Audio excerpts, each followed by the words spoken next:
Hello, language learners. We have all used language learning resources that we regret using, and this could happen for a variety of different reasons. Usually, what it means is that the resource that you were using isn't right for you, your personality, where you are in your language learning, what you're trying to learn in your language, what you're trying to accomplish, any number of different things. If you've been following me for a while, then you know that I don't think any language learning resource is inherently better or worse than another one. They're just different and they serve different needs. So in this video, I'm going to talk about 4 different resources that I've used in my language learning journey that have been a bad idea that I regret. Language learning apps and other resources that I regret using.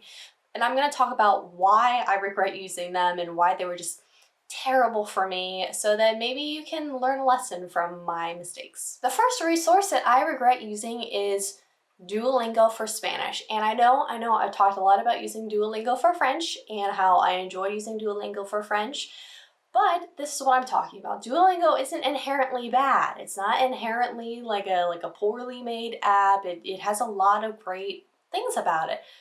But the problem is that a lot of people use Duolingo, most people use Duolingo without, being intentional about what they're trying to use, which is exactly why I used Duolingo at first.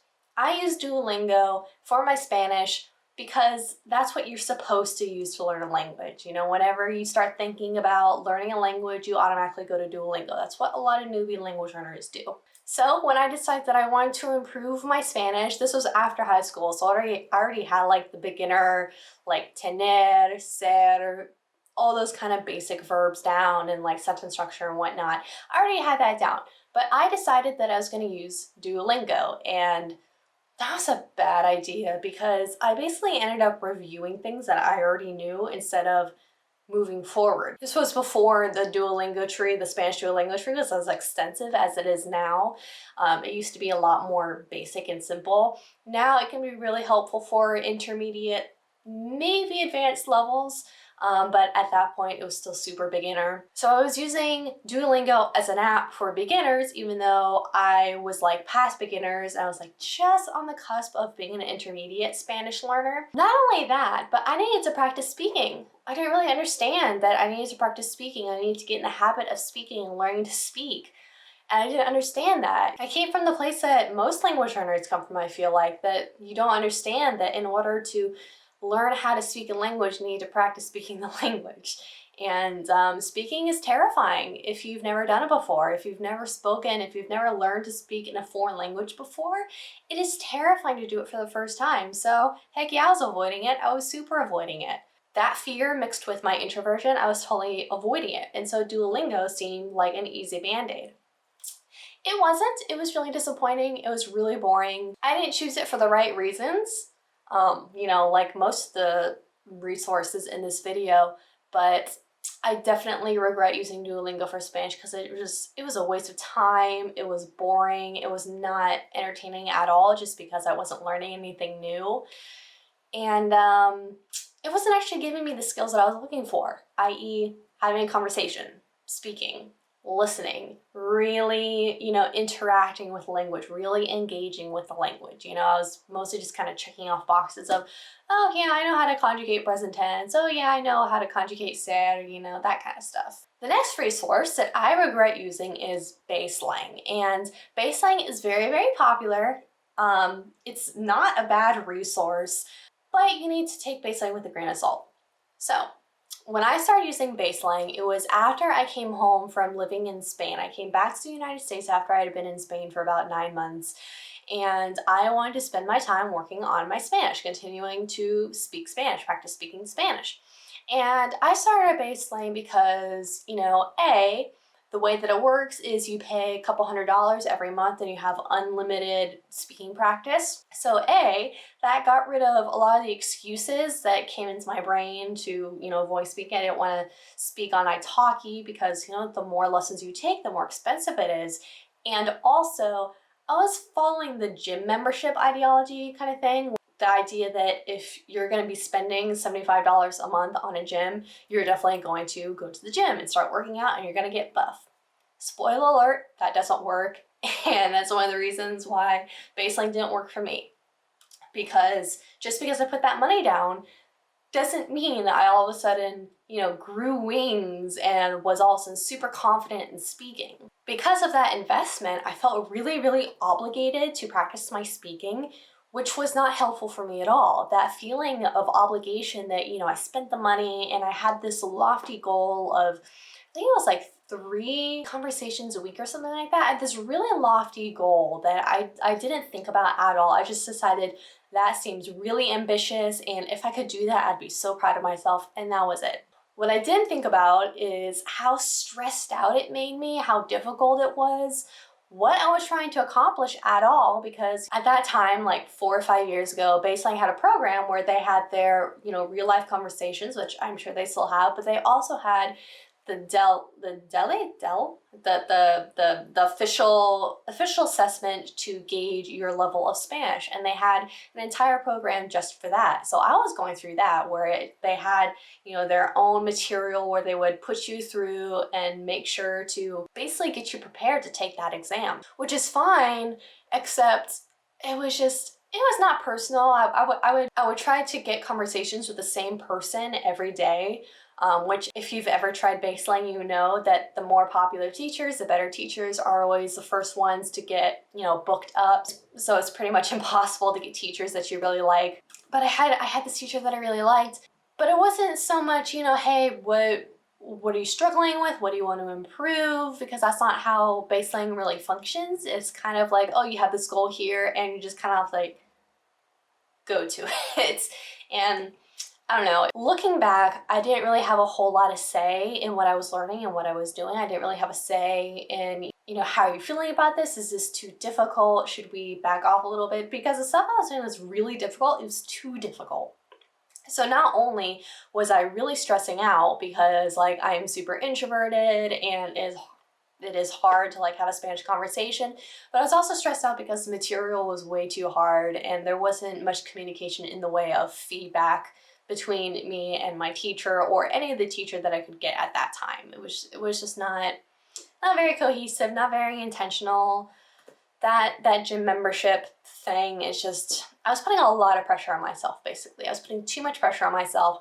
And there is a big difference between challenging yourself and pushing yourself forward so that you're progressing and growing in your language. There's a difference between that and putting pressure on yourself. Putting pressure on yourself is negative, and basically saying that, if I don't do this, then I failed, or I'm not good enough, or something is wrong with me.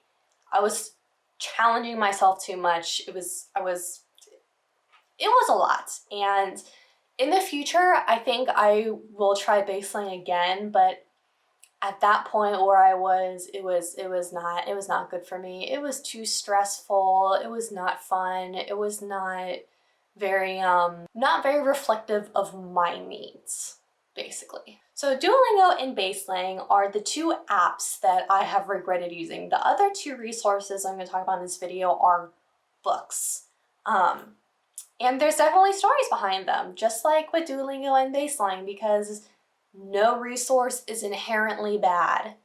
All resources are good for some things and not good at other things, and it's really up to you to find out what you're looking for and what resource satisfies those goals. So the first book, first books, there's 4 books. I have this pile of 4 different books. Here, let me show you the front. This is the story. So there's A2, oh, these are not in order, A2, A1, B1, and there's B2 in there as well. This is a fun story. So this was a school, the Spanish school that I was attending when I was living in Spain. I would go to this Spanish school for 4 days out of the week. I think they were like an hour and a half classes, group classes, 4 times a week to get better at my Spanish. And when I first approached the school, they had an assessment. You would go in and you would sit in front of the computer and you would have your Spanish assessed. But because it was over computer, it was literally just, how do you conjugate this and how do you express this and which one's correct. It wasn't any speaking, of course, which is one of the big problems with assessments. There's no way to assess your speaking abilities with a computer as of yet. You need a person to do that. So what happened was I signed up for these classes and you took this test, and when you took the test and it came back with your level, you would select that level. You would select that, you know, I'm going to take this level of classes twice a week or whatever, and you would get the book for free, the first book for free. So when I took that assessment, I was assessed as level A1, Ultimate Beginner. So I got this book for free. And I was like, okay, great. I didn't know any better. I was like, all right, let me go into this class. And the classes were pretty boring. But I would go in my free time, I would sit in my bed. Let me see if I can find it. I would sit in a bed and I would go through this textbook and I would just answer the questions. And they were just too easy because I was beyond A1. They were really, really easy. See, you can see that I was like going through this, and you know, my thought process was I'm going to sit here and go through this book and that will be productive because I will be studying. What I didn't realize was this is way too easy, and there's a difference between reviewing concepts that you already know to brush up on your memory and literally just it being really easy and you're not really learning anything.